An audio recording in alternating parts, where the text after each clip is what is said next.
particularly the film on Rwanda, although I have read a little bit of literature on your country, your society, and the nature side, it has never impacted me as powerful as this film did. It's so well done, and it speaks so much, and thank you for that. I have a couple of questions for you. It's something actually that began to bother me after I visited the Martyrs Memorial here at the Revolutionary Square. The figures really don't mean to me very much, because everyone's life matters.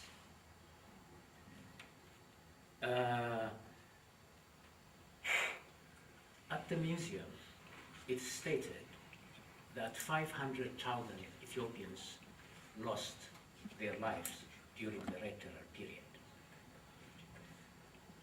I wonder how they arrived at that rounded up figure. How did they get that? Because yesterday, we were repeatedly told, especially by Professor Shifarra, that it will take a long while before we can arrive at a credible figure, any figure. So I wonder whether that figure at the museum could be actually removed for a while. Now, in your presentation, you indicated that 1 million Rwandans lost their lives. Until then, the figure I knew was some 800,000. In barely 3 months, 100 days. How did you arrive at that number? Second question is, I think you said it a couple of times, that the Catholic Church was involved in the genocide. As an institution or members of the Catholic Church? Members, individuals.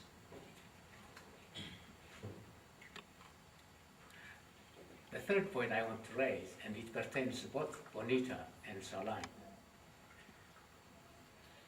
is that although focus on the past is absolutely necessary for the understanding of the present, perhaps for envisioning the future, sometimes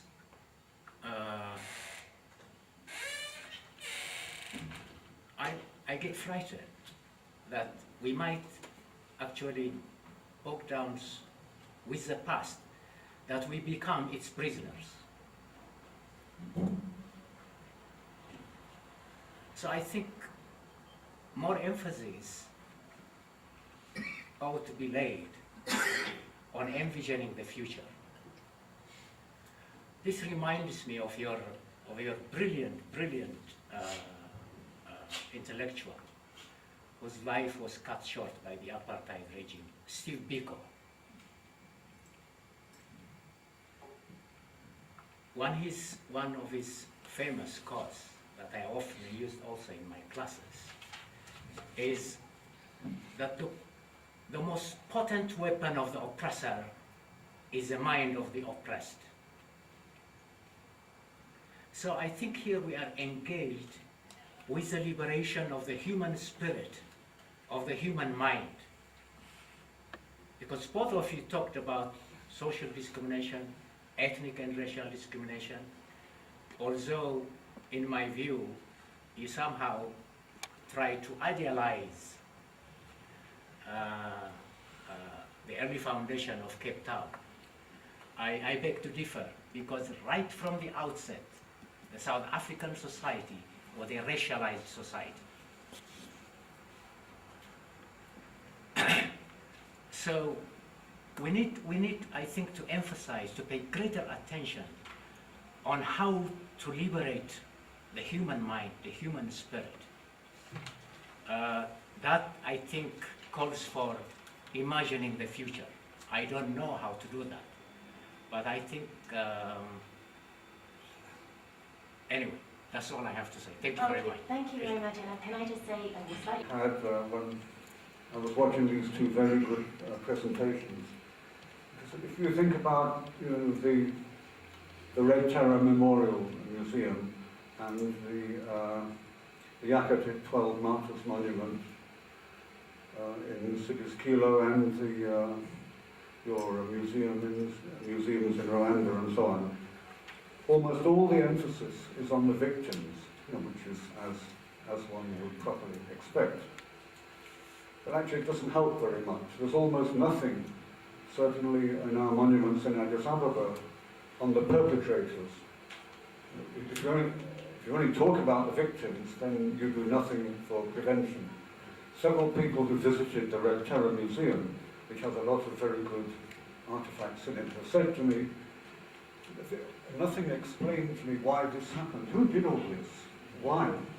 So, and we seem to almost not want to talk about that, but actually you can't begin to prevent unless you also focus on that. So I just had the thought that when we look at, after the tea break, ideas for the future, we shouldn't be too possessed with remembering the victims if we're going to achieve something positive.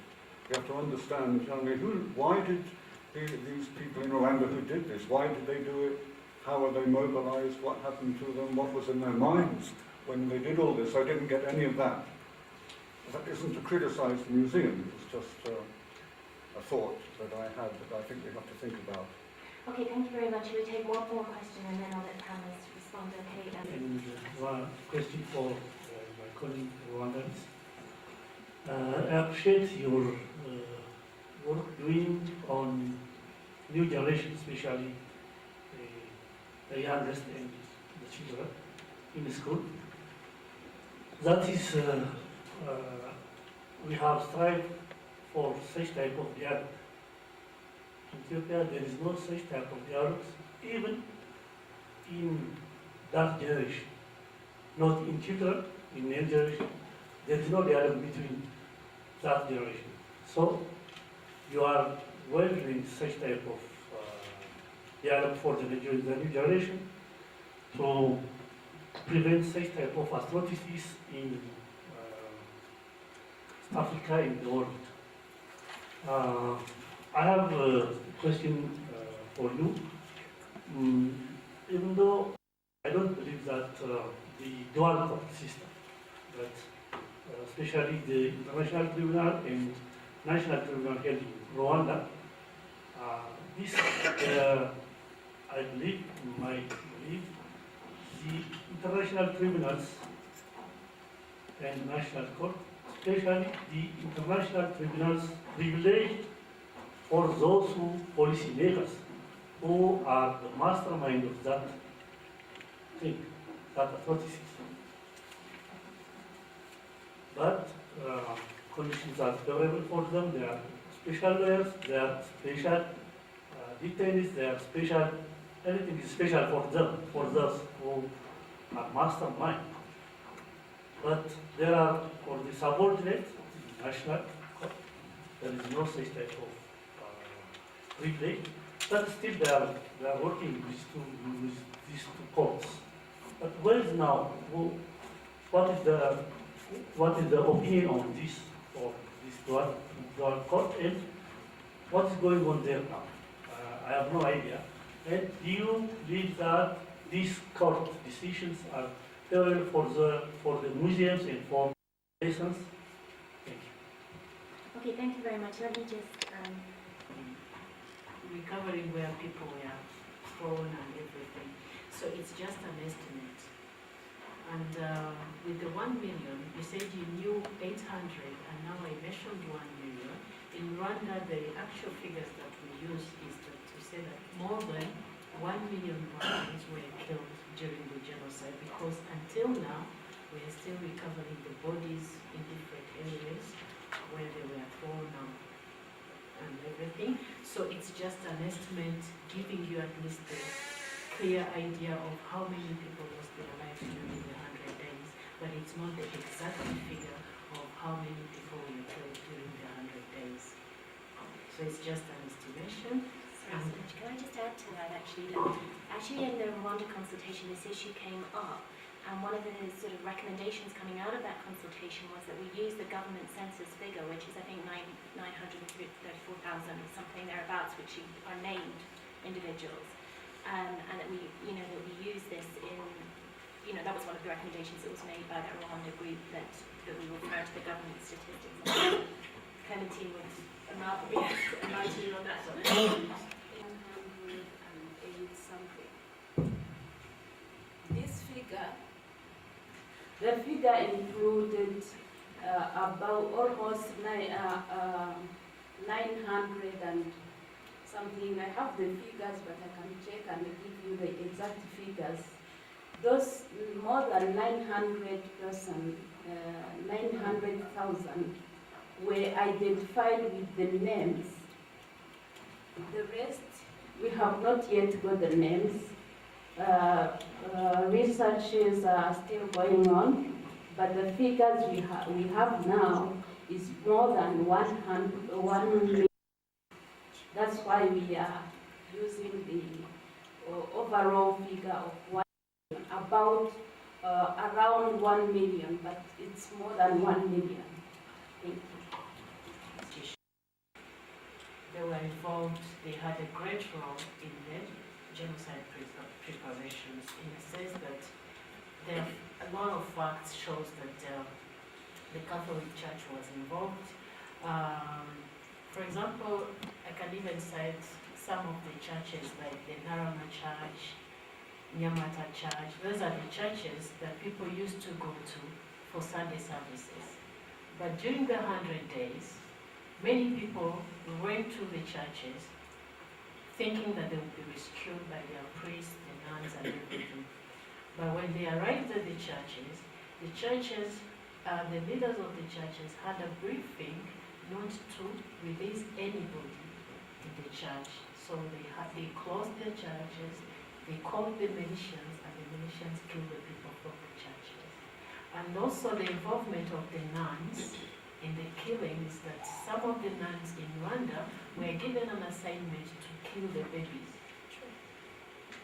So saying that the president, the person who is fighting the current government went into exile when he was a baby. They're talking about His Excellency Paul Kagame. So they used the nuns to kill the babies to make sure that they eliminate the Tutsis. So that's, when we talk about the role of the church, we don't mean the members of the church. The church as an institution had a very good role in genocide preparation. Out of context, it did seem like I was saying that there was this ideal community that lived in harmony. The annihilation of the indigenous people by the Dutch, the slavery, colonialism, the British. I didn't reference that at all because it was, but I have a longer presentation that does speak about that history. So if I've created the incorrect impression, South Africa, the Nationalist Party in 1948 did not start apartheid in that sense. They formalized it and they perfected it in a certain sense. So I do agree with you. And then just also, I'm glad to know you are also a Bikoist. I'm a great fan of Steve Biko. And just as a matter of interest, Dr. Nkosazana Zuma is actually the speaker at the annual Steve Biko Memorial Lecture in Menza in Cape Town, talking about 50 years of the African Union. Okay, I'm conscious that we haven't had a chance to respond to all the comments and questions that have been raised, but we are engaged in an ongoing discussion, and I think, hopefully the next session will also be another opportunity to raise and correct and, elaborate on all the points that have been raised here. And so thank you very much to both our panelists. We've somewhat missed out the session on group formation, which Mekdis will be leading, but Mekdis is going to organise a series of groups for the next session. Shall we do that after the tea break? Or you want to do it now? Okay, so I'm going to hand over to Mekdis to start that process, and then we will continue these discussions with more specific themes after the break. Thank you. Okay. Thank you, Rachel. I'm going to be very brief, so I'm going to announce the names that we have, the groups that we have divided. We have 4 groups, so I'm going to list down the names. So after the tea break, you're all going to come back and discuss the group questions that we have on the PowerPoint, and then report back to us. It's there. So for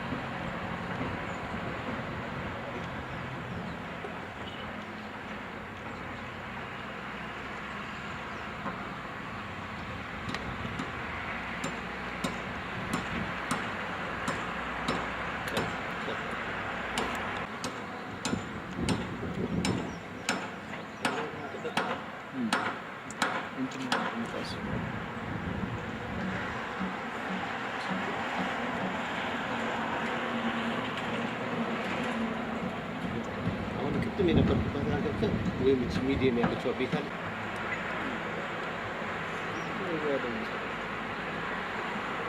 Museums all over the place.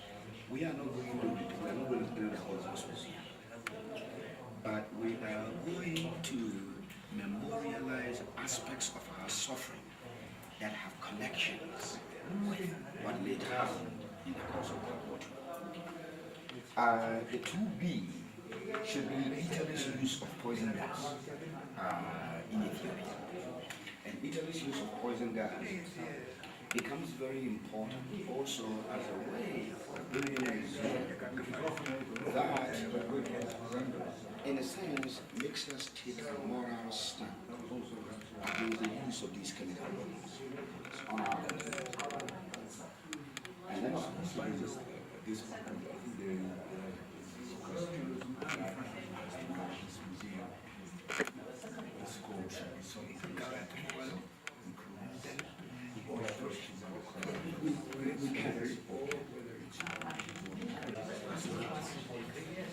given the history of the site, how do you combine? Of course, the land. 30,000. Addis Ababa. I have most common memorialized in the rest of the country. Under the we don't have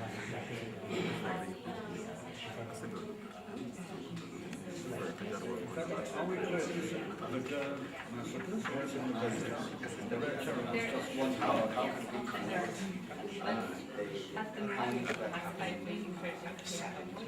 there was sort of a controversy about portraying the image that there were monuments, isolated cases of massacres for opposite reasons. However, the official and that there was an official law that country. So we mentioned that there are wanted to incorporate other nations. So we said that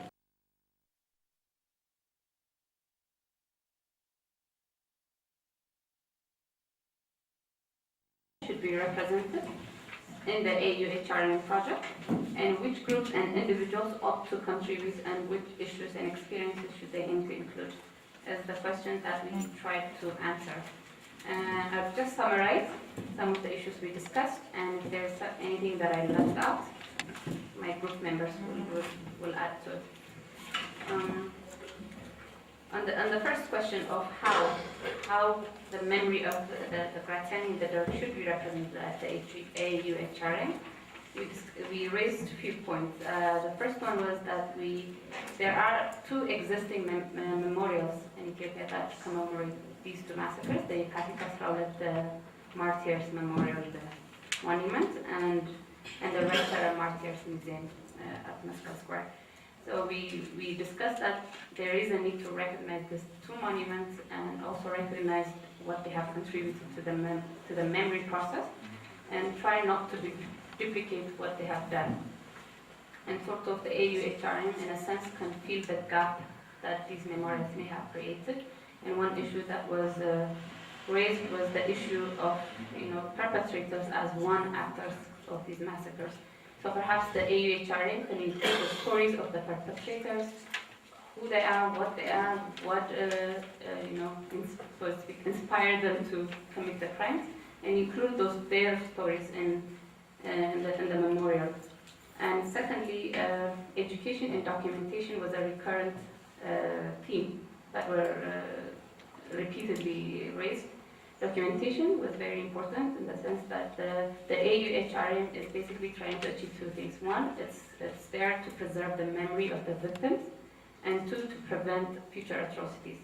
So in terms of preserving the memory of the past, different proposals were forwarded in terms of documentation, documenting the stories of the victims and survivors in terms of audio, video, paperwork, and also recording oral history of those survivors that are still alive. And secondly, in terms of preventing future atrocities, we discussed that the importance of education. Education was again a recurrent theme that the memorial needs to focus on as much as preserving the past atrocities. And another thing that was proposal that was raised was on engaging and raising the root causes of this mass atrocities. And we discussed that there is sort of a common theme along the Red Terror massacres, slavery, colonialism, and all those other atrocities. There is a common theme that runs around them, and we need to look at what these underlying root causes of these atrocities are, so that we can use those in our educational process. And fifthly, how the proposal that was raised was that the memorial should be a moving memorial, and it should be dynamic. It should not be one that is static and that just stays there and then people can go in and just look at it. It should be a moving memorial that can continue to educate and engage the youth and not just the victims and the survivors, but also the future generation of the future generation. And the second question as to which groups should be involved in the process, or which groups are up to involved in the process. The first ones are the obvious ones. The victims and survivors are an important part of this process because they help us preserve their memory. And two is the perpetrators, the stories of the perpetrators, and people who had a direct role in the atrocities. It's an important part of the memory process that needs to be documented. And in terms of recording their testimonies, encouraging them to write their memoirs, and recording their oral histories, is also the groups that needs to be involved. And thirdly, one thing that was raised yesterday, and we believe is an important part is groups' heroic stories or brave stories of people that have gone out of their comfort zone to save lives, and people that brave individuals whose stories needs to be exemplary in teaching the future generation, are also groups that we need to look at and include. And other groups that need to be involved are organizations, NGOs, and civil society groups that work on children and youth and women that will help with the education process, and also academia, historians that help with understanding the root causes that I mentioned earlier, and contribute to the dialogue and the discussions that are necessary for this process. Other group that we think is important, especially for the Derg massacres, is the Special Prosecutor's Office, which has a lot of documents, audio and visual records that we need to work closely with to get the records in the memorial, and also other private individuals. We need to remember that as much as the documents that are under the Special Prosecutor's Office, there are a lot of documents with individuals. It could be private individuals that had a lot of the documents regarding the EPRP or the Mason, and people who really have a lot of records in their hands that we need to search for and make sure that it's recorded.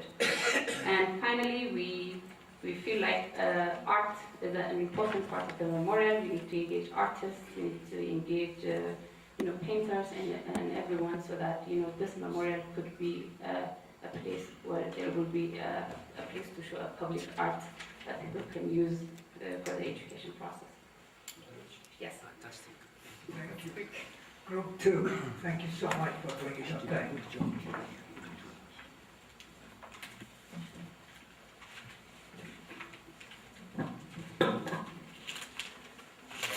Group 2 included the representatives from the 3 museums from Rwanda, from the Red Terror Museum here in Addis, and also from the District 6 Museum in Cape Town.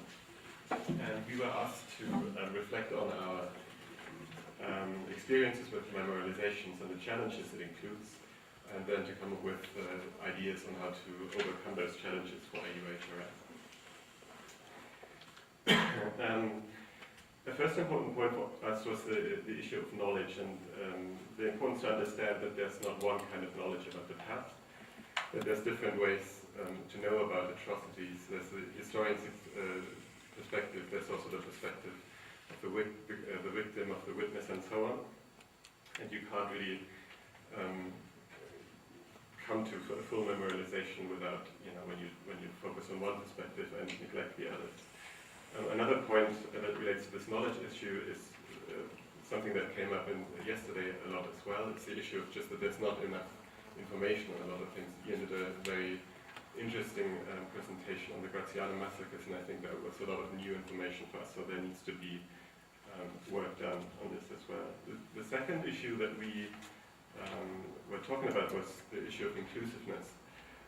Obviously, every memorial tries to bring in as many concerned groups as possible, but that's not always an automatic process. There are some groups that are very willing to contribute and to be involved, and there's other groups that may have good reasons to stay away, whether that's perpetrators, whether that's victims groups, and so that is something that you have to deal with and be as welcoming as possible and as respected as possible as well.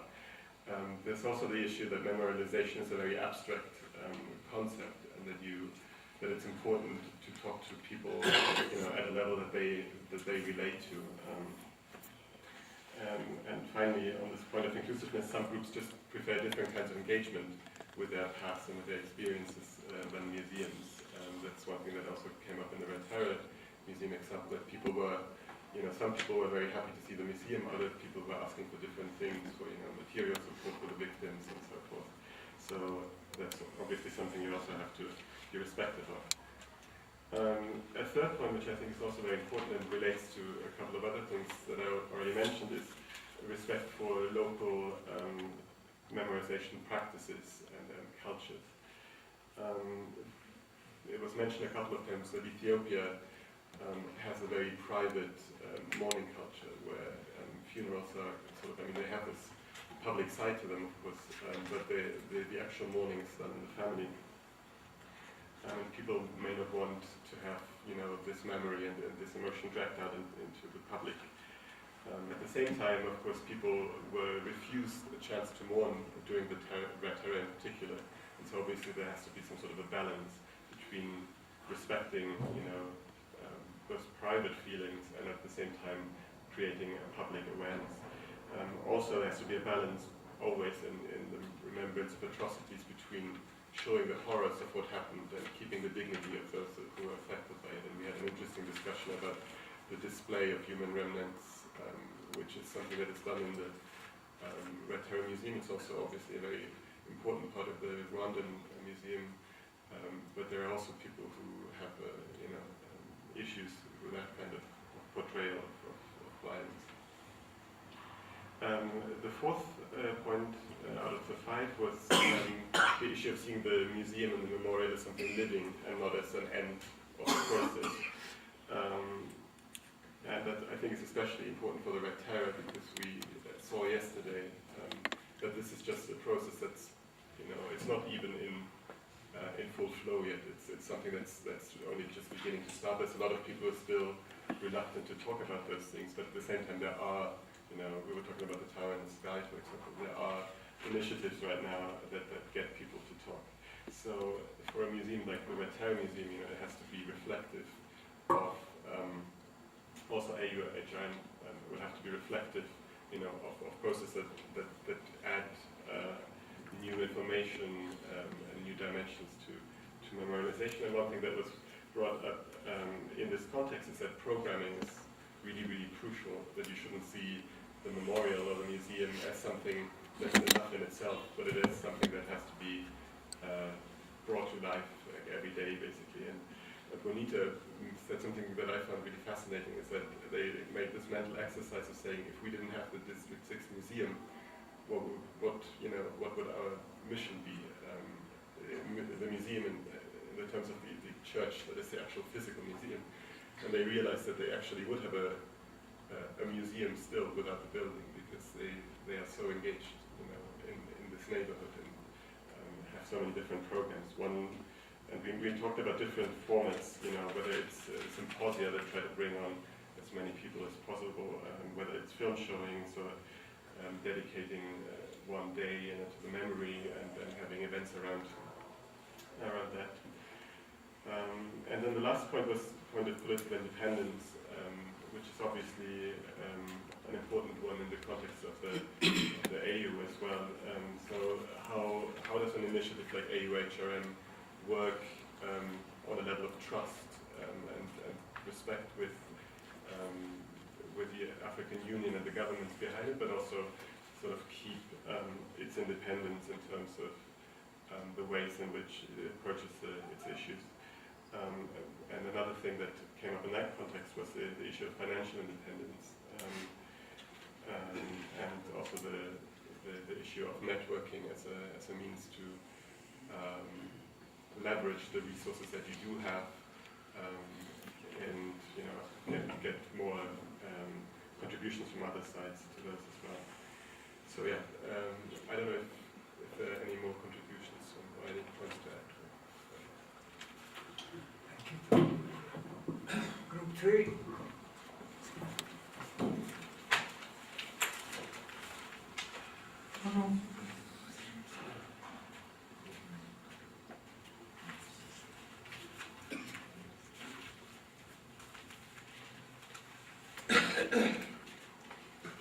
Good morning.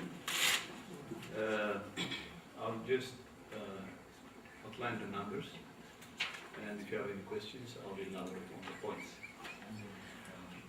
The positive contribution of AU-HRA. 1. It breaks the culture of silence. 2. It passes lessons for the coming and existing generations. 3. Encourage the culture of building museums, and encourage regional as well as within Ethiopia, regional governments, similar things, and nations in Africa have such teams. 3. It forwarns crime. It fights and forwarns that crimes against humanity should not, and genocide shouldn't be happening again. Encourage research of political violence and genocide. It fights denial of atrocities that have been committed. It also encourages the participation of leading institutions such as universities and civic organizations. Promotes the culture of tolerance, and also an all-inclusive condemnation of terror and memorialization of all terror victims. And finally, sharing of experiences between countries. Thank you.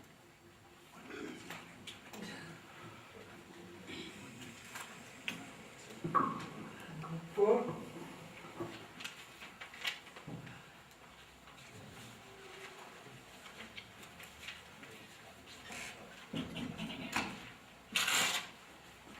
Okay, so thank you. I'm going to be representative of what the Plaris most intellectual people have discussed. And it's a bit scary, the question we have dealt with: how can we ensure that the AU Human Rights Memorial Project contributes to promoting human rights in Africa? The question that we have been discussing in our table was: how can we ensure that the AU Human Rights Project contributes to promoting human rights in Africa? And there were some issues that we really discussed and resolved, and there were unresolved issues. The first was regarding the scope of the team. I mean, should the scope be broad or narrow? There were serious discussions. I mean, should it include some colonial issues, or should it focus on post-colonial issues? In the group's opinion was, I mean, although the issues related to slavery in pre-colonial areas should not be forgotten, but in order to make the human rights issue ongoing, in order to give it an ongoing dimension and to make it challenging, more focus should be on the post-colonial issues and state-sponsored atrocities and terrors. I mean, that is the main thing, if I'm not wrong. And the second was, should it be an event-based or a team-based? I mean, and what what was the discourse is that if it's going to be, it's a bit tricky issue, because if it's going to be an event-based, I mean, it's critical in say political correctness, because there are ongoing events among African countries that could affect some of their interests. But if it's going to be a thematic area, it's going to be an abstract issue, so that it might like some concrete agenda things to deal with. I mean, this is some of the discourses that we were discussing, honestly. And if there is anything, I think Mr. Jacob could add more. What did you conclude on the last one? Should it be thematic? No, it's not resolved, honestly. Because, yeah. Thank you. If there is anything. Okay, we are constrained for time, and I'll very, very quickly try to enumerate the main points that I have gotten from each group. The first group, I think the main point that was raised was the importance of avoiding duplication, the importance of documentation and archives. By the way, there's a third museum, so to say, that was not mentioned. I mentioned only the two, but there's a St. Trinity's Church, the museum for the 60s. So, but we were saying that there is a need to consolidate this and to avoid duplication. The other point was to give life to the memorial in that sense, to make it mobile rather than a static, tourist site type of thing. And the participants, victims, survivors, perpetrators,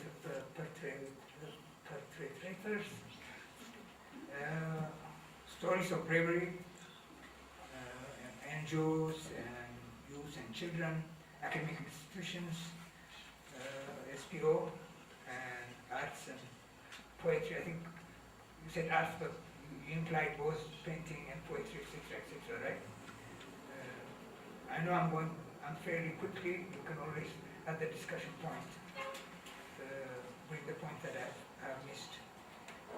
Group 2, Tony, I think the main point that I gathered was the need for gathering information, the need for inclusiveness, for balancing the importance of sensitivity towards privacy versus public exposure of memorials.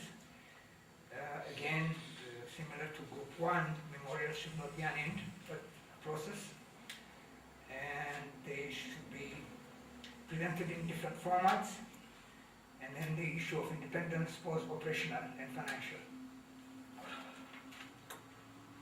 Group 3, main issues that was raised was the EU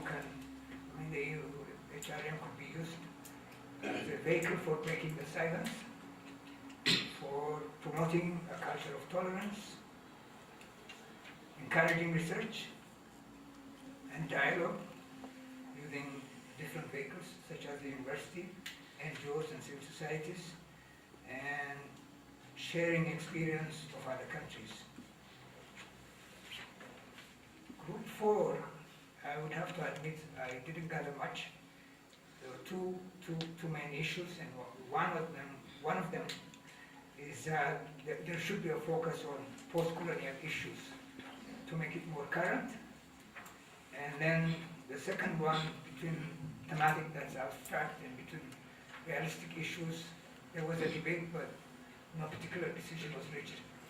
Yeah, let me re-emphasize some of the issues that we raised, and that is, it has to be a memorial that highlights, for the purpose of affirming the sanctity of human life and the legitimacy of human rights, should it focus on self-inflicted atrocities on the African continent. And the consensus was that in as much as 1500 and 1600 issues are relevant, because the broader African diaspora should have an investment in this. And that is, what would Caribbean Africans and African Americans who come to the memorial feel when their suffering is taken out? So how do we accommodate those sensitivities while also recognizing the importance to acknowledge what we have done to one another in contemporary times? And then finally, should it be based on issues and events that might rile up some countries? How do you memorialize Darfur and then not offend the Northern Sudanese? So if it is going to be issues oriented, what are the issues that we should focus on? And there was a consensus emerging that perhaps a more thematic focus might be appropriate. Themes such as dehumanization, such as violence and terror, such as resistance. And I think there is a consensus emerging about brave acts of resistance. And then also, certainly we quibbled with about triumphalism, and not necessarily triumphalism, but in terms of the positive aspects of the human rights discourse. And that is, what have we done on the African continent to uphold human rights? And particularly what is happening in Rwanda offers a very, very glaring example of how societies that have experienced serious human rights infractions can redeem themselves and build sustainable societies. It's important to capture the particularity and singularity of these tragic events, that even if you take the stuff discussed so ably by Ian Campbell in Ethiopia, it's not very similar to what fascism did in many other places. For example, the element of racism was pronounced in the Ethiopian case. So the question we grappled with, I think, was certain themes, certainly, like the things just mentioned, are important, but it's not clear that these things can be brought out without fidelity to the singularity of particular tragedies. Thank you. I guess now we're It keeps coming back repeatedly, and Ian Campbell, I think, was the person who voiced it first. But happily, I think he indicated earlier an answer to why perpetrators do not figure so prominently in these memorials. He was telling us, if you remember the story of how he watched the Derg people from his offices, I believe, when they were appearing for trial, and he was saying how very much they looked like some of his colleagues, that they were perfectly ordinary. And I think this is a problem with modern perpetrators, what Hannah Arendt called the banality of evil in discussing or characterizing Eichmann. And it's important, to me anyway, that no picture of Eichmann appears in her book or in her New Yorker articles which preceded the book. And there's a good reason for this, because Eichmann was a perfectly ordinary and remarkable person. And I imagine it should be the case with many perpetrators in Rwanda. And this is part of the difficulty. And I think a picture of Mengistu throwing these silly bottles does not add anything to our knowledge or feelings of the terrible events that this man is responsible for. So I don't know about how well to do this. Of course, in the fascist case, because of the uniforms,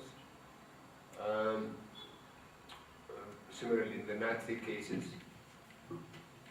there might be some force to depicting perpetrators, especially perpetrators as in the fascist case, are playing with beheadings that they are responsible for and so on. But in these more modern cases, I imagine it's very difficult to make sense, so I just wanted to register this point. The other thing that came up in our discussion, which I think is important to remember in the memorial, somebody mentioned that the Red Terror Museum, as it stands, has kind of a political triumphalist twin. Somehow in 91 there were these people who turned up and they got rid of this evil and so on. There might be a similar triumphalism, I believe, in Rwanda, in connection with the patriotic army. These are our saviors and so on. And I think a note of warning, which is important, is that although heroism, especially individual heroism, may have a place, like Abu Petros, others, triumphalism, particularly political triumphalism, should be avoided. There is no room for self-congratulation in this case, and in the case of human rights violations in the African case is, I think, an important warning. It's a good thing, I think, in memorializing, for example, fascist Italy's atrocities, that 6 Kilo monument is separate from Red Kilo monument. 6 Kilo simply depicts the massacre, Red Kilo depicts a bit of the triumphalist story. It's nice that it's separate, is my point. Thank you. Yeah. Just wanted to, I see this as a memorial centre. It's a destination, it's somewhere where things will happen. People will learn. I would like to see this called a Human Rights Memorial Centre, because not just on a point of principle, but if we talk about getting support from government, from international agencies and so on, you know, we don't have time always to go in the small print and say, oh yeah, actually it's going to involve an education syllabus. That's not obvious if you just call it a memorial. But I feel really strongly that we're going to get much more support for this if we call it something like Memorial Centre. I mean, it took me more than 24 hours to realise that we weren't just going to make a statue. So you're suggesting I'm Memorial suggesting Centre. Human Rights Memorial Centre. I think conjures up the spirit of what we're talking about. Andreas has hammered it home. To make a distinction between what is universal, genocide, and what is so historically specific to each genocide. And I think this can be arranged around things. The South African case has a lot to do, Bonita, correct me if I'm wrong, has a lot to do with racism. Racism is at the root. Rwanda is imagined ethnicity.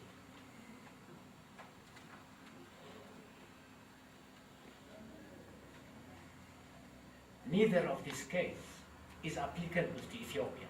The Ethiopian case was, Andreas, correct, ideological, political. So I think each case needs to be thematically described, identified. That's one point. The second point I want to, a slight difference I have with Andreas is about the perpetrators.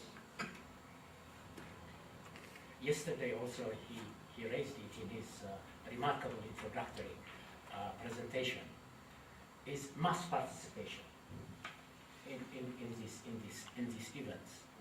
Now obviously, when we talk about perpetrators, we're not going to identify Gebru, Andreas, Ian, and so on and so forth. However, we can identify the principal perpetrators. say, Nazi Germany, the Holocaust, at the head of which was Hitler, and his close acolytes and associates, and so on. In the case of Ethiopia, in the case of Rwanda, such principal perpetrators can be identified, and they should be identified. Then we have the mass of participants, the innocent ones, who did what they did, knowingly or unknowingly. That's one. The other point that I slightly differ from Andreas is about the issue of heroism. We're talking about creating new generations, the new person, the new man. Now, how do you educate the current and future generations? Through examples, through examples. So when you highlight the case of the perpetrators, I think we should also pay to those extraordinary individuals who try to do extraordinary actions at extraordinary moments. That is the test of humanity. Now, such individuals have been given special place in the case of the Holocaust. Non-Jews who went an extra mile to save so many Jews. And I know in the case of Rwanda, many Hutus who paid in their lives to save others. I should remind you of the nine girls. The story of the 9 girls. In this book, a Sunday afternoon, at the swimming pool in Kauai. I believe there were 9 girls. They were lined up. They were told to separate between Hutus and Tutsis. They refused to do so. They said, we're not going to do that, we are all Tutsis. Now, that is a remarkable, remarkable case of extraordinary courage.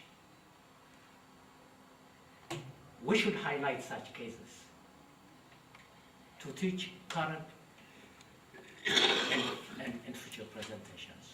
So heroism is just as important as victimhood.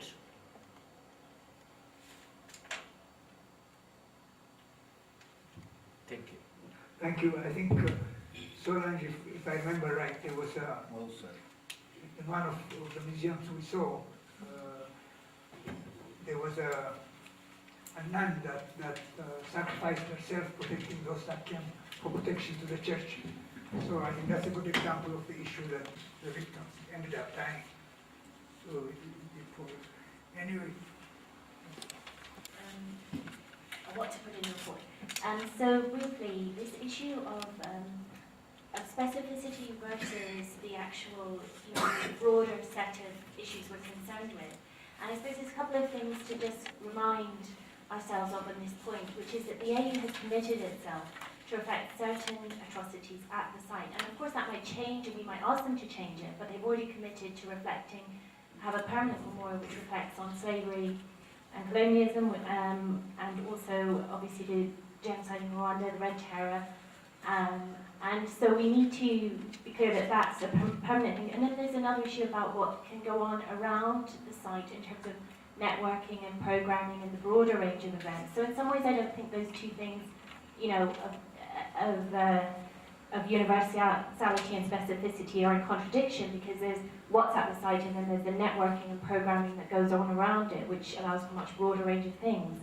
But what I'd like to get some clarity on from this group is to what extent, the site itself has a very specific history, the history of Kertele there, and to what extent do we need to, make this the most prominent element of what is at the site and at the museum, and to what extent, are we going to try to reflect all this broader range of atrocities in that site? And so it'd be great if people could kind of give feedback on that point, and also just on the point that obviously, as Bonita pointed out, memorialisation, memory is itself a human right, but it's not always in alliance with human rights. There are contradictions between memorialisation and human rights, and so overcoming that, I think Group 4 really had the most challenging question, and I think trying to pursue those issues of how do we make it the human rights agenda is challenging. the more commentary on that would be welcome. Because I think that would make it more of a living memorial.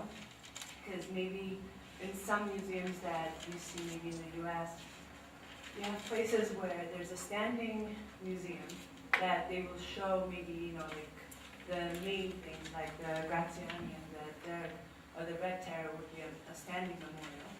But then you have maybe a library or a place where people can gather and have other programs, lectures, or just meetings for the survivors or the proper, I can't say that. But I think it would be a great thing to have it more where people can go and just use it as a sanctuary where you can just sit there and reflect if you like, or meet with other people and discuss these things. So more, I think what I envision is more of something that's ongoing that has like maybe a program director that always has, that can coordinate these kind of things ongoing. So that was one thing I wanted to say. And then on another note, I was thinking, this may be like a slight, not that pronounced note, but in building this, I think also architects and historians should be involved, because sometimes researchers and historians focus so much on collecting so much data, whereas the common people don't necessarily care to read so much. So maybe like a designer needs to be involved where you're highlighting a few things that are representative of a grander thing, but that are more specific, so people will continue to go and enjoy being there. So something that would be attractive to the mass was what I was thinking. Union, maybe a division of human rights preservation and genocide and genocide prevention would be a very good idea. Could be a sentence or institute, but a division of human rights preservation and genocide prevention should be fine. UNESCO is in the process of encouraging all African countries to make genocide and human rights education an integral part of the public school system. And my idea about an essay competition constructed around the theme of promoting cultures of tolerance and peace is actually an outcome of that. Making a commitment within the African Union of having all African countries, to the extent that they could, pursue genocide and human rights education will become very central to promoting this culture of tolerance. A monument of sorts. I'd also expect there to be a library and an archive section, a lecture halls probably on those topics, and maybe an audio-video room where we have film shows and other things. Maybe a small gallery showing the art. And so that has to be worked out, I think, exactly what the components of the memorial would be. Maybe if the AU is generous, maybe there would even be a small memorial park where people can discuss what they've seen and so on, so forth, reflect, contemplate on things. Thank you. The issues, whether it should be within the AU compound or whether there should be an additional external memorial place, these issues have not been totally resolved. Yeah, Professor Andrews. We have discussed some things like the last one we have discussed. For instance, it's important that a good part of the memorial should be outside the premises of the headquarters, although close to it possibly, in order to allow free public access, for example, to school children, to regular citizens to come and go. As you know, the AU makes a big fuss about getting in and out. I don't know what's after them, but they're very exercised about security. And that, of course, would defeat a lot of the purpose. The kinds of things, for example, that were underscored in discussing District 6, the active involvement of elders, of young people coming and going, and holding events, contributing to public education, not simply being passive recipients of it. That's one thing. Another thing that's been discussed, I think, and is important, is that there should be access from this facility, from the memorial, to existing memorials elsewhere in Africa, so that a visiting school child could see where Mandela was held in prison. He could see museums dedicated to memorializing slavery, say in West Africa. They should be able to see what we were able to see earlier today about Rwanda memorialization. So there will be this component, which will be an interaction between the continental memorial and national memorial. Just a small thing about what was mentioned earlier. It is true that in the commissioner's statement of endorsement, he mentions slavery, he mentions apartheid, and so on. I mean, these things are of course important, and they will no doubt in one way or another figure there, and both things, slavery and apartheid, for example, are of great importance to Africans in the diaspora, who are direct victims and descendants of victims of slavery, and in the apartheid case because of the African American, as part of or a continuation of the civil rights movement, support for the boycott and so on. So in one way or another they'll have to figure there. But it seems to me, in terms of, for example, the memorial's mission to advocate human rights, AU announcing that it's against slavery or apartheid is no news, right? Who is for slavery? I take it this is not a live issue, though it is an issue that merits memorialization, both things, both apartheid and slavery. But AU saying this is what needs to be highlighted, the fact that it's anti-slavery or it's anti-apartheid, seems to me idle. That's the reason why we were discussing about how to accent the focus on what Africans, what brutality Africans have inflicted on other Africans, because this is of continuing importance, and it would also help the AU reassume its Pan-African mission, which tends to get lost in AU's perpetual attempts to undertake UN-type agendas, climate change, promoting agriculture and the like, which I'm not saying are unimportant, surely they are important, but AU's Pan-African mission should be its distinctive calling, and by highlighting what Africans have done to Africans, I think it would enshrine its Pan-African calling, roots and mission in the memorial itself. Just one point, since the government thought I was against memorializing moral heroism, I'm not.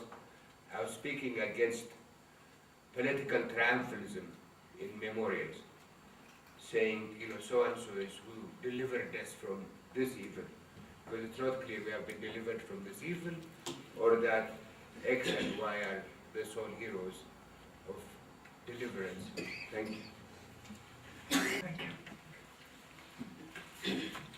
I have no closing thing except to say that not to aim at a master narrative. And it's here I think that engaging African artists seriously in the memorial will help, because art is probably one area of human activity where master narratives, if we leave out things like Christian art and so on, where master narratives do not play a central role, where there's an attention to the unique, to the particular, to the singular, and also there is, in the nature of that activity, a desire to appeal to humans as humans, which is what is needed here, it seems to me. So that was, I thought, a very good point. Various points were raised also about not making this a center for imparting teachings on high and for carrying out moral missions, at which in any case the AU is not particularly adept. The idea should be, this is a place where people would come to meditate, to learn from each other, to exchange experiences, and also I think the focus on this being a continental memorial, which so far as I know has not been attempted anywhere. There is no continental, there are national memorials. There are no continental memorials so far as I know. There are, of course, Senegal and so on.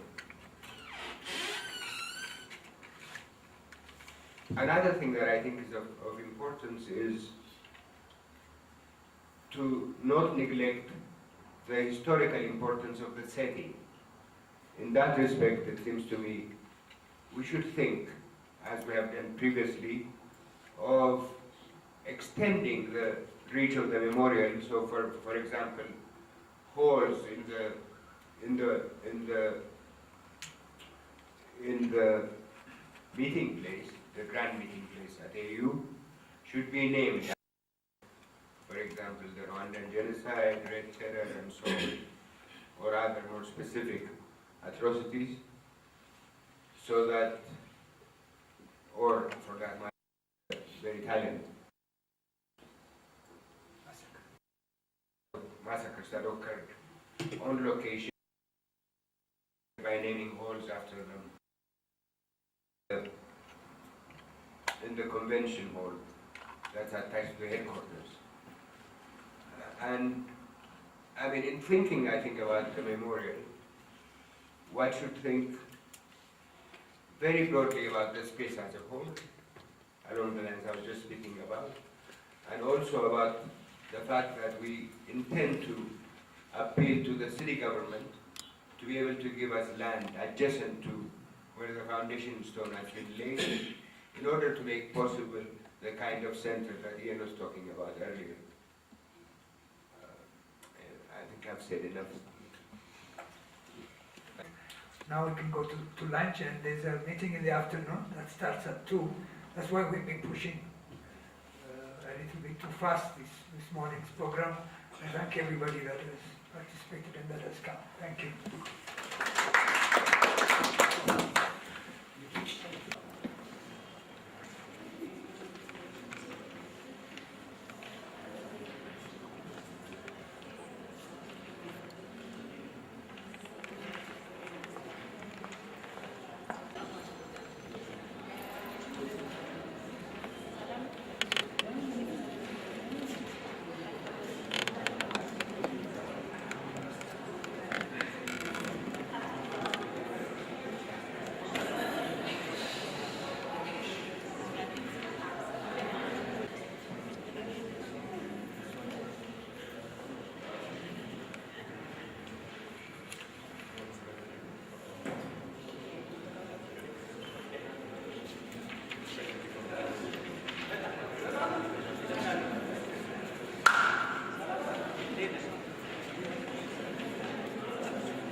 ጉዳተኞች የአፍሪካውያን ወገኖቻቸው ገዳዮች መሆናቸው እጅግ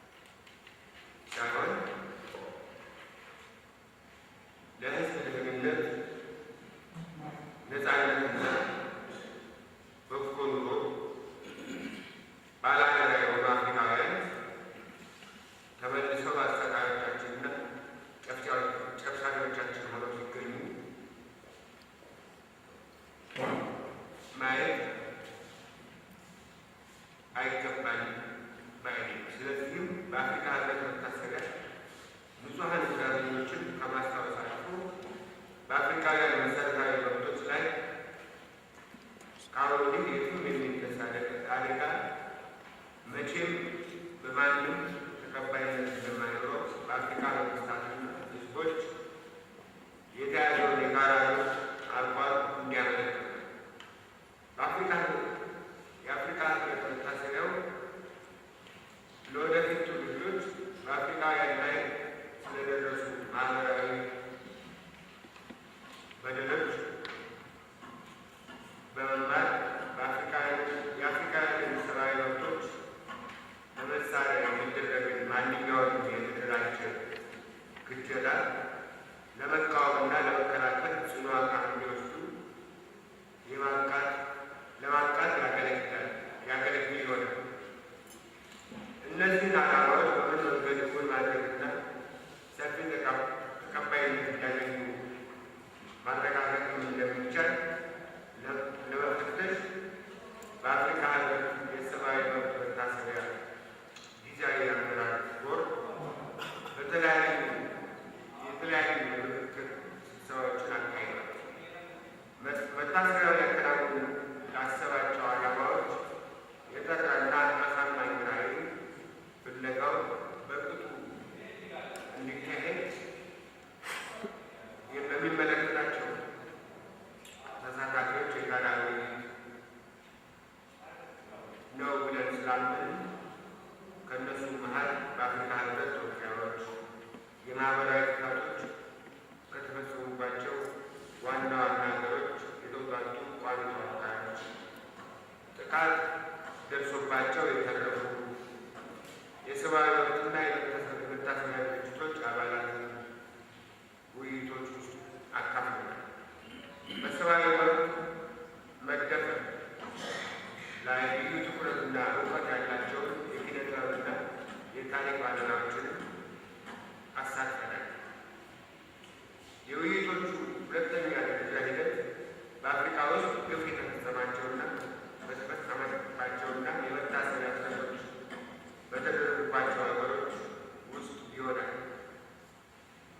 በተለያዩ አካባቢዎች የሚደረጉት ስብሰባዎች ዓላማ በአህጉራዊ መታሰቢያ የተለያዩ ገጽታቸውን ለማጎናጸፍ ነው። አንድ ተጨማሪ ዓላማው የአካባቢዎቹ ጉዳት እንዴት በብቃት በአህጉራዊ መታሰቢያ መዘከር እንደሚቻል ለመመርመር ነው። የመጀመሪያው አካባቢ ስብሰባ በዚሁ ዓመት ከሐምሌ 10 እስከ 12 በሩዋንዳ ውስጥ ተካሂዷል።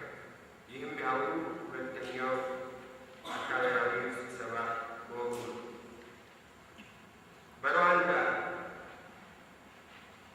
ባደረጉት አጭር ቆይታ እንደተረዳሁት የአፍሪካን መራር ታሪክ ምዕራፎች ልዩ መልክ ለመገንዘብ በማህበራዊ ጥቃት የተነኩትን ስፍራዎችና ሰዎች በዓይነ ሥጋ አግኝቶ ማየትና ማናገር ከሁሉም የተሻለ መንገድ ይመስለኛል። የጉብኝቱን ትዝታ ለማመላከት አንዳንድ ምሳሌዎችን ልጥቀስ።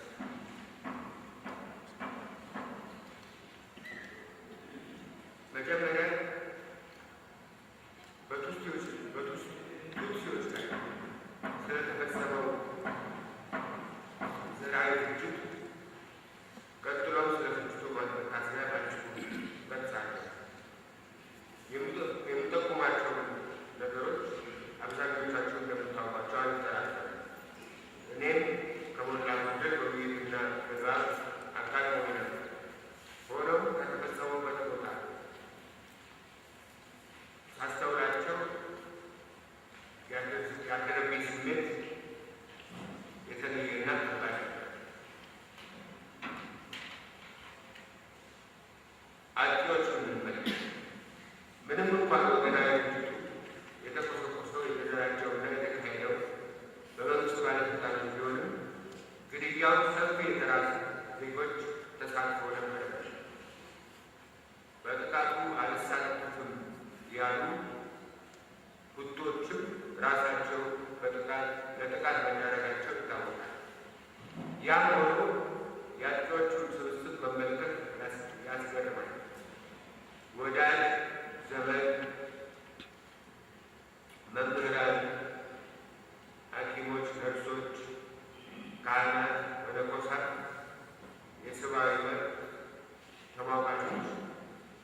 ለሰው ጥቃት መብቃታቸው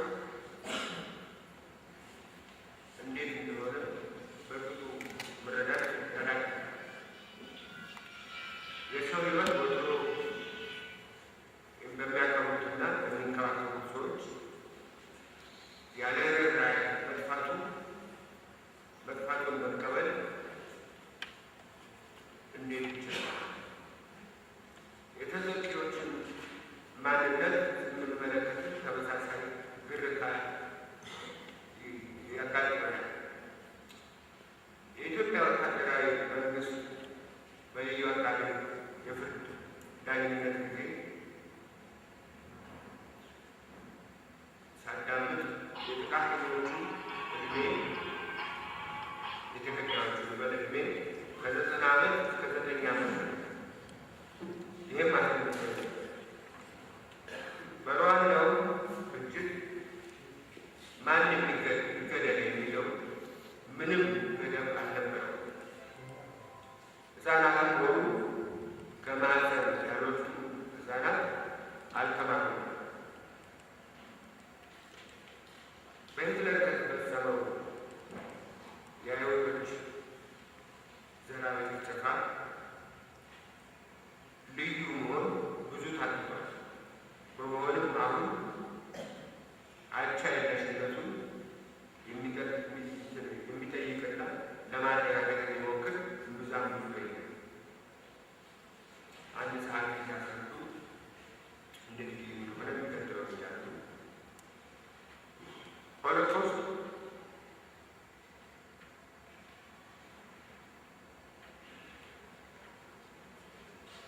ከማንኛውም ሌሎች ወገኖች የቀድሞ ግጭቶችም ሆነ ከዚያ ወዲህ ከደረሱት የተለየ መልክ አለው። ሊጠቁ የታሰቡትን በሚሊዮን የሚቆጠሩ አይሁዶች አንድ ሳይቀር እንዲገደሉ ተወስኖ ነበር። ፍጅቱ ፍጹም መሆን ነበር። ማናቸውም ይሁዲ ሊያመልጥ አይገባውም። በዚሁም መልኩ በይሁዶች ላይ የተከሰተው ጥቃት ከሌሎች ሕዝቦችና ወገኖች ላይ ከተደረገው ዘመቻ ይለይ ነበር። በጂፕሲዎች፣ በጀሆቫ ምስክሮች፣ በፖላንድ ሕዝቦች፣ በዩክሬን ሕዝቦች ወዘተ በእነዚህ ወገኖች ላይ የተደረገው ጥቃት እርግጥም ግድያ ነበር፣ ሰፊ ግድያ ነበር። ሟቾቻቸው በሚሊዮን ይቆጠራሉ።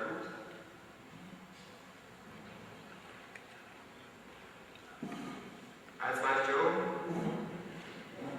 ባሸጉት ከተረፈረፉት አይሁዶችና በተለያየ በአውሮፓ ግድያ ስፍራዎች ከተበተኑት አጽሞች ጋር ተደባልቆ ይገኛል።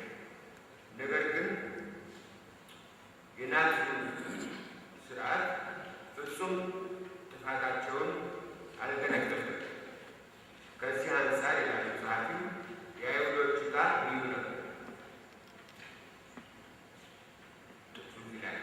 ምንም እንኳን መጽሐፉ የተጻፈው ከሩዋንዳው የቱትሲዎች ፍጅት በፊት መሆኑን ታሳቢ ብናደርግም የሩዋንዳው ጉዳይ ከሆሎኮስቱ ብቸኝነት የሚሰጠው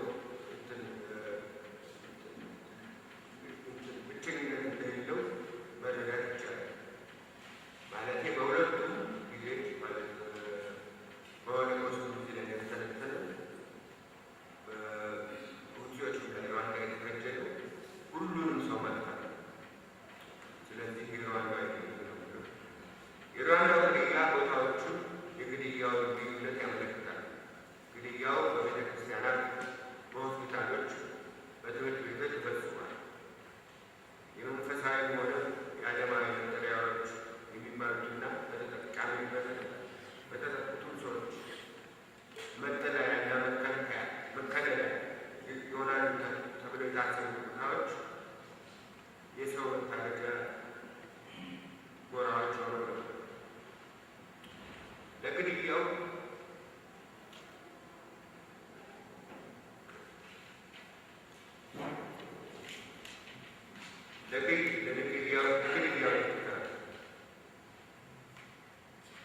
የዋሉትን መሳሪያዎች ከሆሎኮስቱ ጋር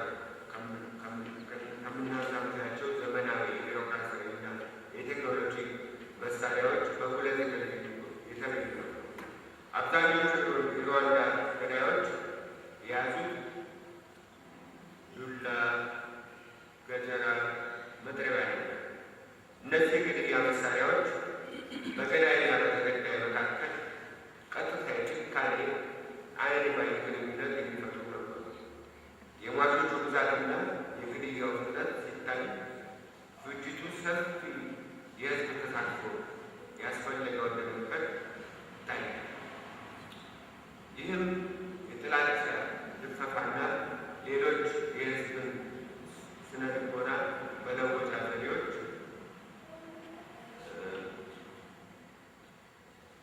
የተገዳዮችን ሰብአዊ እይታ የማይገባቸው አድርጎ የማቅረብ ዘመቻ ያላቸውን ኃይል ያመለክታል። በሩዋንዳ ከጥፋት የተረፉና ሌሎችም በእነሱ ተወክሮ የግድያ መሳሪያዎቹን በመታሰቢያው እዚህም በሚደረገው መታሰቢያ እንዲታዩ ደጋግሞ ማንሳታቸው ለምን እንደሆነ አሁን ካሉት መረዳት ይቻላል። የሩዋንዳ መታሰቢያ ሌሎች ገጽታዎቹን ታሳቢ ማድረግ ይጠቅም ይሆናል። በየዓመቱ በሩዋንዳ የመቶ ቀን የሀዘን ዓመት በዓል ይደረጋል። የሀዘን ስርዓቱ በድንጋይ ላይ ስለደረሰ ይህን ለማየት እድል አግኝተን ነበር። እንዲህ አይነት ባህል መኖሩ አንዳንድ ጥያቄዎች እኛም ያስነሳል። ለምሳሌ በኢትዮጵያ ቢሆን በቀይ ሽብር ሰማዕታት ለቀይ ሽብር ሰማዕታት የሀዘን ጊዜ መመደብ ይገባ ይሆን የሚለው ጥያቄ ያነሳል። በሩዋንዳ የጥቃት ተራኪዎች መደራጀት በፍጅቱ ወላጅ አልባ የሆኑ ልጆች ጭምር በድርጅት መቋቋማቸው ለራሳቸውና ለጋራ ቆይታቸው ለሕይወታቸው ከሚጠሙ በላይ ለመታሰቢያው ተግባር ሕይወትን ይዘራል። የእነሱ ምስክርነት ብቻ በሩዋንዳ የመታሰቢያ ሰልፍ ላይ ልዩ ስሜት የሚያሳድር አንዱ ገጽታ ከሙሉ ቤተሰብ ግድያ የተረፈን አንድን ብቸኛ ግለሰብ በአካል አግኝቶ ከአሰቃቂ ተሞክሮ ያገኘውን ብርታት ማየት ለታዛቢው የሰው ልጅ መንፈስ ጥንካሬ መሆን እንደሚችል ያስተምራል። እነዚህ ሩዋንዳ የጥቂቶች ፍጅትና መታሰቢያ ያቀረቧቸው ቅንጥብ ትዝታዎች በአፍሪካ ሕብረት ሰብአዊ መብት መታሰቢያ በምሳሌ እናቀርባቸው ለምናስባቸውና በኮሚኒቲዎችና ተግባሮች ጠቃሚ አርአያ ይሆናሉ ብዬ ገምታለሁ። ይሄና በፍቱም አህጉራዊ ስብሰባዎች፣ አካባቢ ስብሰባዎች የሩዋንዳን አርአያ እንደሚከተሉ እመኛለሁ። አመሰግናለሁ።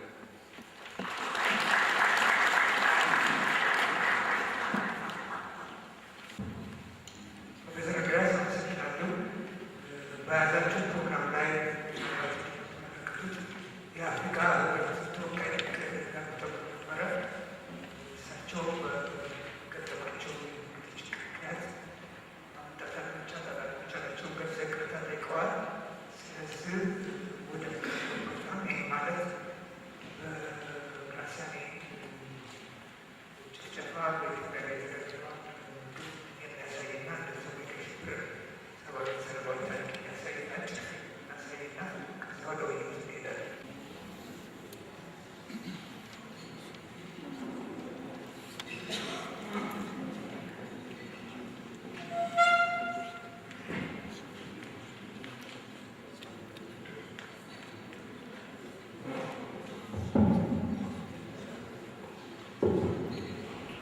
የተከበራችሁ እንግዶች፣ ወደሚቀጥለው የውይይት ፕሮግራም ከመሄዳችን በፊት በፋሽስት ኢጣሊያ የተጨፈጨፉትን በደርግ ዘመን ያለ ፍርድ የተለቀቁትን በጠቅላላው በአፍሪካ ውስጥ ፍትህ አልባ በሆነ መንገድ ያለፉትን በማክበርና በማስታወስ የአንድ ደቂቃ የዜና ጸሎት እናደርግ ጠይቀዋል።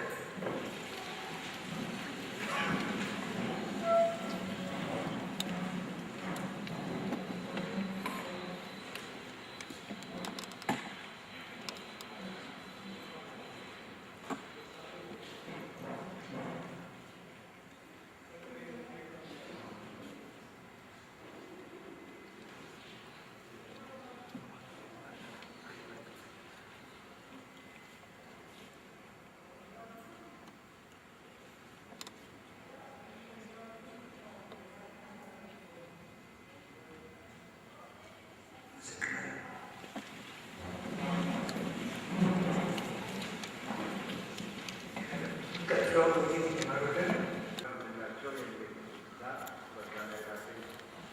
ወስኜ በተቻለ ምክንያት አንዳንድ ነጥቦችን ለማንሳት እሞክራለሁ። ሁላችንም እንደምናውቀው በየካቲት 1966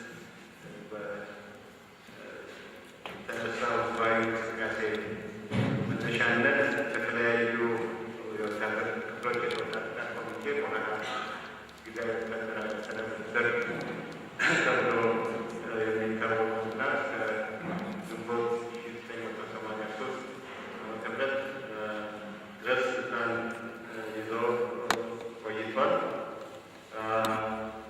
በተለያዩ መልኮች የተለያዩ መልኮች መያዝ የጀመረው በእንቅስቃሴ ወይም በአገሪቱ ወቅት የኃይል አስተዳደር በበርካታ እውነቶች የታጀበ ነበር። በሀገሪቱ እነዚህ እውነቶች በሀገሪቱ ህልውናም ሆነ በህዝቡ ህይወትና ኑሮ ላይ በአንድ በኩል በአይነትና በመጠን አያሌ የለውጥ አዎንታዊ የለውጥ ጅማሮችን፣ በሌላ በኩል ደግሞ በርካታ መዘዞችና ምስቅልቅሎችን ያስከተለ መሆኑን እንረዳለን። በዚህ ወቅት በደንብ የተደራጁና በስፋት በህብረተሰቡ ውስጥ ተንቀሳቅሰውና ታሪኮቻቸውን አስተዋውቀው በበቂ ተቀባይነትና ይሁንታ ያገኙ የፖለቲካ ኃይሎች በአብዛኛው ያልተፈጠሩበት ጊዜ ነው ብሎ መናገር ይቻላል። በተለይ ወደ አብሮ የሚታየው ሁላችንም እንደምናስታውሰው የኢትዮጵያ ተማሪዎች ንቅናቄ ነበር።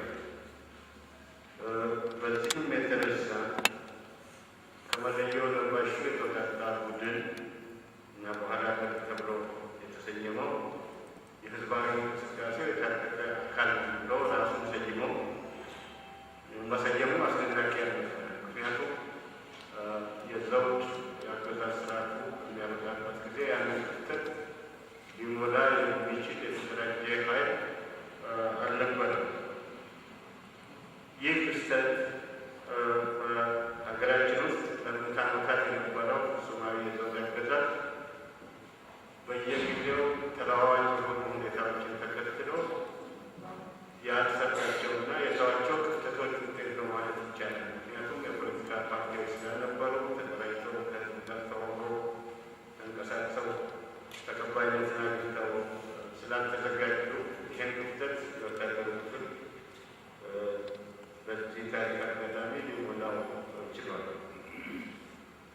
የአብዮቱ ሂደት የተጀመረው አዎንታዊ አሉታዊ ተጽዕኖዎቹን እያሳደረ የተጓዘበትን ሁኔታና የዳበረ ሰላማዊ የፖለቲካ ሽግግር ባህልም ሆነ የነቃ የህብረተሰብ ተሳትፎ በሰፊው ባልተለመደበት እና ባልዳበረበት አጠቃላይ ማዕቀፍ ውስጥ ነበር። በመሆኑ የለውጡ አራማጆችም ሆነ በአጠቃላይ ህብረተሰቡ እንደተመኙት የአገሪቱ ተከታታይ እርምጃዎች በተቻለ መጠን አቅም በፈቀደ መጠን ሰላማዊና ከደም መፋሰስ የጸዳ ሆነው ሊቀጥል አልቻለም። ሁላችንም እንደመሰከርነው ወይም እንዳነበብነው። ለዚህም ከዋነኛ ምክንያቶቹ አንዱ ሆኖ ሊጠቀስ የሚችለው በለውጡ እንቅስቃሴ መፍትሄ በሚያስፈልጋቸው ዋና ዋና ጉዳዮች ዙሪያ በቂ የሀሳብ ልውውጥ ተደርጎ ብሔራዊ መግባባት ላይ ለመድረስ የሀገሪቱ መከታተል ድንገተኝነትና ፍትሃዊነት እንዲሁም ብሔራዊ ፍላጎቶችን አቀናጅቶ ሂደቱን መምራት የሚችል ግንባር ቀደም ድርጅት ተዘጋጅቶ አለመቆየቱ ነው። በዚህም የተነሳ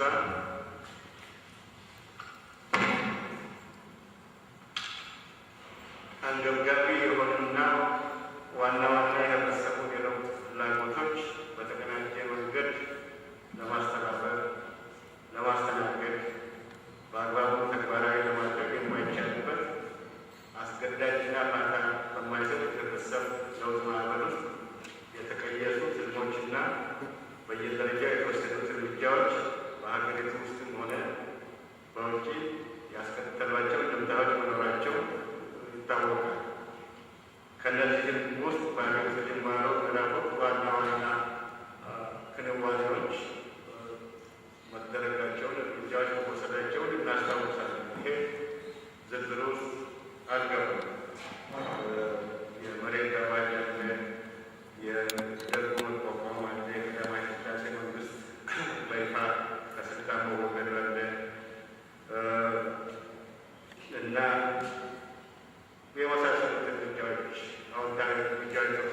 በሌላ በኩል ደግሞ ደርጉ ገና ከጀመሩ ስልጣኑን ለማጠናከር